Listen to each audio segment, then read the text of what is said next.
My father refused to pay for my treatment because he decided to invest everything in his new wife's business. Their project collapsed, leaving them without a home and money. I watched as their life fell apart, but that was just the beginning. Things got much worse. My name is Alex. I'm 22 years old, and honestly, my life is a mix of a trashy movie and a cheap soap opera. It's one of those times when you think, well, it can't get any worse. And then life's like, hold my beer. Imagine this.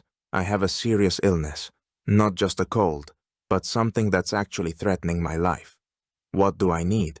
Money for treatment, of course.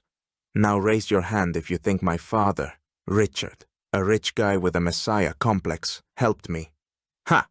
Here's where the circus starts. Dad was always the one at dinner saying things like, "Success is what we create for ourselves, son. You need to know how to invest in the future." And there I was thinking, okay, Dad, how about investing in my damn health? Or is that not part of the plan? It wouldn't have been so bad if he hadn't married this silicone doll with cheap philosophy. Amelia. Picture this. She's 35, more of an Instagram model than a real person. This woman never once asked how I was doing or what was happening with my treatment. Honestly, she always looked at me like I was a piece of furniture in the house that just got in the way. Amelia decided that her life's mission was to open a super cool store.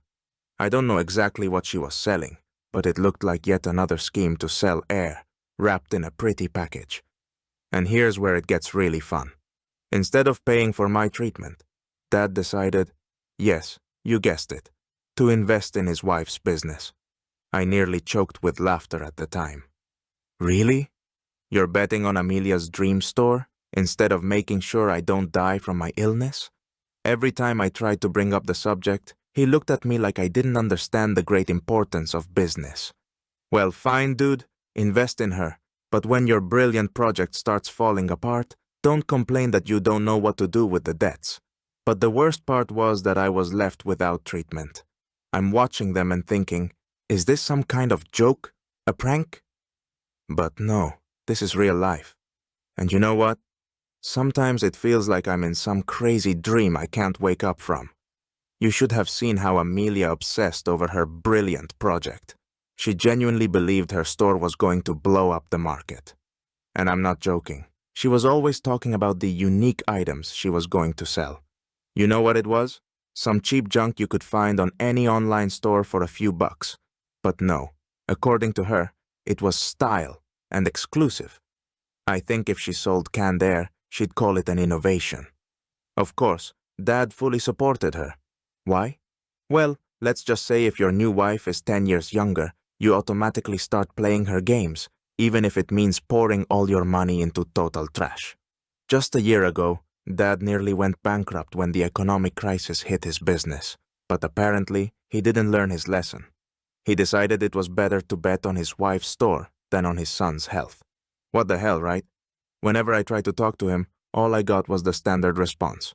Son, investments are always a risk. Oh, really? So now my health is an investment risk too? Dad, I'm not cryptocurrency, for God's sake. But every time he just shrugged, as if I was talking nonsense, and went back to financing the great project. Amelia, being the true marketing queen, at least in her mind, launched a massive ad campaign. She spent a fortune on billboards, Instagram ads, and of course, photo shoots where she posed with all the junk. They poured all their money, nerves, and probably even their souls into it. I watched it like the next season of a reality show, where the main characters think they'll win, though everyone around them already knows it's heading for disaster. And then the big day came. The store opened with pomp. Red ribbons, champagne, tons of Instagram stories with filters, but guess what? No customers. Really, the store was as empty as my wallet after all these refusals to help with treatment. Amelia paced back and forth like a wound-up doll, checking sales, but there weren't any. Nothing.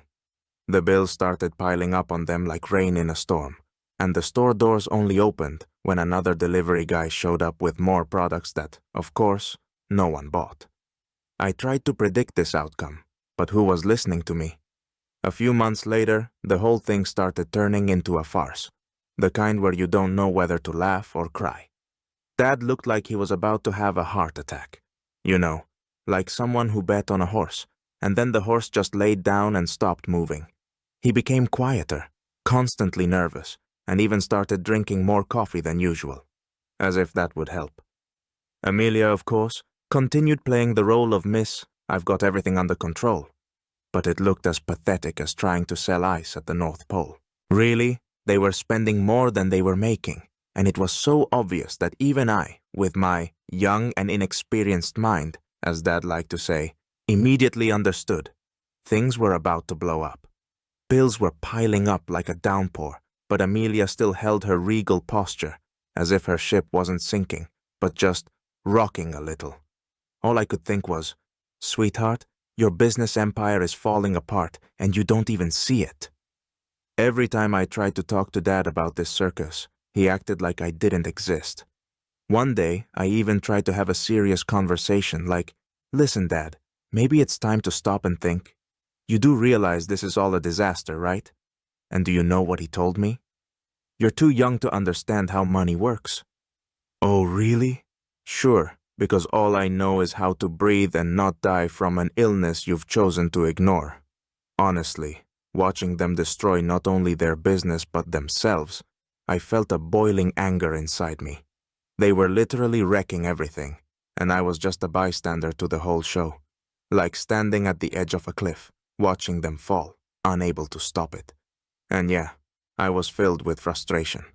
I could have just enjoyed watching them crash and burn, but all I felt was a mixture of anger and helplessness. When the debt started hanging over their great business empire, like storm clouds over a beach party, I knew for sure. Their ship was sinking, and fast. It was clear that the store was nothing more than a black hole, swallowing all their money, time, and nerves. And honestly, their brains too, because I hadn't seen this level of stupidity in a long time. Dad, of course, tried to save face. You know the type. The kind of person who pretends they can handle anything, even when there's already a hole in their pocket from all the unpaid bills. He was literally drowning in problems, but he still hadn't lost hope. And Amelia? Oh, she was losing patience every day, like it was yet another one of their unprofitable assets. And yes, family fights became our new evening show. Every day, they'd have dramatic arguments in the apartment, and trust me, no Netflix series compares to their screaming and accusations. I sat in the kitchen, listening to their hysterical voices, thinking, well, here we are. Dad ran around the house like a hunted animal, trying to find money wherever he could. He even tried selling some old stocks and investments he'd had lying around, but that was just a drop in the ocean of their problems. Like they say, you can't fix stupid. The more he dug, the deeper he got into the quicksand of debt. Amelia had already lost it completely. Every evening she'd put on a show, saying things like, "It's all your fault, Richard." The air was filled with phrases like, "You never supported me," and "Why didn't you invest more?" Even though I was pretty sure the problem was that they'd already invested more than they could afford. And you know what was the funniest part? The store was bringing in exactly nothing. Zero. It brought in as much profit as an old bike gathering dust in the attic. Each new day was like a new chapter in the book of financial ruin, and I couldn't tear my eyes away from this horrifying spectacle. I tried to keep my distance, not to get involved, but damn, it was hard. When you see your father and his wife being slowly sucked into the swamp of debt, you can't help but feel a bit satisfied. But not too much, because it was their stupid idea in the first place. One night I came home and literally felt the smell of defeat in the air. You know, like when you walk into a room after a loud party and all the energy is just dead. I peeked into the kitchen, and what do I see? Dad and Amelia sitting at the table, like two characters from a cheap TV drama about lost lives. On the table, a stack of unpaid bills so tall you'd think it was their new decor for a cozy home. But cozy, it was not. Amelia was crying. Crying like somehow that would magically make the money reappear in their bank account. At that moment, I thought, well, cry all you want, but your business collapsed faster than my interest in your complaints. Dad, meanwhile, looked, well, not like I'd ever seen him before. He'd always been the successful businessman who knew how to turn any situation in his favor. But this time, he had the look of a man who knew the train was long gone, but he was still standing on the platform with a ticket in his hand. I stood there in the doorway, watching this epic finale to their great project, thinking, here it is, the fall. It's finally hit. I even felt a bit sorry for them. But then I remembered they created this disaster themselves, and that feeling quickly passed. I heard Amelia mumbling through her tears about how she didn't expect this, and that the market just wasn't ready for this project. Oh, really? Maybe the problem was that your business plan was crap from the start? Who knows? Dad looked like he'd just been hit by a truck. He sat there, staring into space, as if trying to find answers to questions that were too late to ask. He looked so broken, it made me uncomfortable.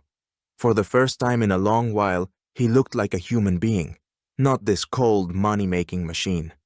I decided not to interfere, just walked past as if this circus had nothing to do with me, went upstairs to my room, sat on the bed, and stared at the ceiling, thinking, well, there it is. This is only the beginning. The beginning of what? Of how they were going to clean up this mess. And then the real fun began. Debts started piling up so fast that if this were a movie, you could make an epic montage of frantic phone calls from banks, overdue payment notices, and lawyers warming up their cases for court. The script was the same. The bank called, demanded money, threatened legal action, and so on. Daily calls. It was like our new household ringtone. And you know, at some point, I got used to this background noise. Dad, who had always kept it together like an iron wall, so unshakable and confident, began to crack. Really, it was like watching a statue with cracks start to crumble. He'd lock himself in his office more often, sitting there, staring into the void, as if hoping the money would magically return to his account. But, hey, surprise, surprise, that's not how it works, Dad. And Amelia, the queen of success, lost all her confidence.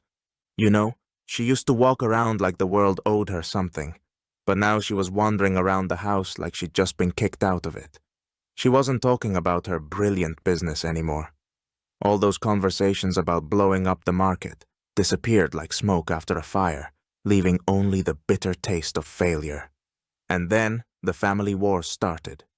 Amelia, with no one left to blame but her reflection in the mirror, decided to pin it all on Dad. Every day, every damn day, I heard their yelling, "It's all your fault! You didn't support me enough! You dragged me into this mess!" Dad was angry. Amelia was crying, and me? I just sat in my room, sipping cola and enjoying the show. It was so funny. They dug their own grave, and now they couldn't climb out. Honestly, I felt satisfaction watching this epic collapse. Yeah, it sounds harsh, but come on, how long can you hope for common sense? I kept telling myself, this is what you get, Dad. Maybe now you'll understand that family is more important than your stupid business projects. Though, judging by the look on his face, it wasn't clear that he got the message. As for Amelia, she looked like someone had taken away her last chance at success. She was no longer that confident woman who could charm anyone. Now she was just another victim of her own ambitions, having lost control of the situation and of her own husband. The situation, if you thought it couldn't get any worse, suddenly showed that rock bottom can always be hit even harder. When Dad and Amelia started selling off assets just to cover their debts, things really went downhill. You should have seen it. Furniture, antique paintings, even some old teapot. Everything was going under the hammer. It was like an auction of desperation. For sale, an entire life, starting price, whatever you've got. I just couldn't help it. It's like sitting front row in a tragicomedy theater and not clapping at the most dramatic moment. So I cornered Amelia in the kitchen and, drawing out my words like I was genuinely asking her opinion, said, "How's your successful business going, Amelia? Maybe now the money for my treatment will come back, huh?" Guys, you should have seen her face. If looks could kill, I'd have been buried under a pile of unpaid bills right there. Of course, her silence lasted exactly a second before she snapped. She yelled like it was me who'd ruined her brilliant project. And right on cue, Dad stormed in. And yes, he didn't stay quiet either. He started screaming that I was ungrateful and that he'd done it all for the family. That's when I really laughed. For the family? Seriously, Dad? I couldn't hold back the sarcasm. After all, the only thing he did for the family was sink all our money into this useless store. His shouts about keeping the family together sounded as empty as their bank account. He tried to justify every step he'd taken, but it looked like he was making excuses to himself, not to me. He yelled that he'd done it all for us, that he couldn't have known how it would turn out. And there I was, sitting back in my chair, laughing. I mean really laughing. They chose this path of madness and risk, and now everything they had was gone into thin air. They were reaping the fruits of their own stupidity. And as harsh as it sounds, they deserved every bit of it. And you know what was the funniest part? At that moment, they finally started to realize what they'd done. But instead of calmly accepting it, they decided to make a scene with me, as if their problems were my problems, as if I was the one to blame for their successful business collapsing like a house of cards. Months passed, and if you think their lives somehow miraculously improved, well, no, there was no miracle. Their business, as expected, burned to the ground. It wasn't just a collapse, it was an epic failure. The kind you see in Hollywood movies, only without the happy ending. Dad and Amelia were left with nothing. No business, no money, and a whole pile of debts hanging over them like chains on ghosts in a cheap horror movie. And what does Dad do in this situation? Of course, he starts selling everything he can. Even our house went up for sale. Yes, you heard that right. He seriously thought he could sell our house to at least cover some of the debts. And what were we supposed to do after that? Well, I guess he hadn't thought that far ahead. Maybe the plan was to sell everything and then set up camp on the nearest park bench. Brilliant, right? I watched this from the sidelines, and you know what I felt? A strange sense of satisfaction. Here it was, karma in action. They made their choices, and those choices destroyed them. The irony was that all the warnings I once tried to give them were ignored, and now they were reaping the rewards of their decisions. I sat there thinking, well, this is exactly what you deserve, Dad. You chose to invest in your wife's dumb project instead of your family, and now you have nothing. Amelia pretty much disappeared from the picture. Not that I missed her pompous speeches about the great future, but I was curious. Where was she now? Maybe she ran off to some hotel for lost ambitions, or decided that since her business failed, she could vanish along with it. I didn't even bother asking Dad where she was. It didn't matter. Dad wandered around the house like a ghost. Sometimes I thought he was trying to figure out how to make it seem like things could still be saved. But every attempt to sell something, deal with the banks, or persuade Amelia to come back was utterly pointless. This was the end of the game. The match was over, and they had no chance for a rematch. And me? I stayed out of it. I watched their downfall without getting involved. It was like watching a slowly collapsing house built on sand. And you know what? I finally realized that I didn't need to try to save them anymore, or prove that they were wrong. Their fall was their own choice, and I wasn't about to jump into that pit with them.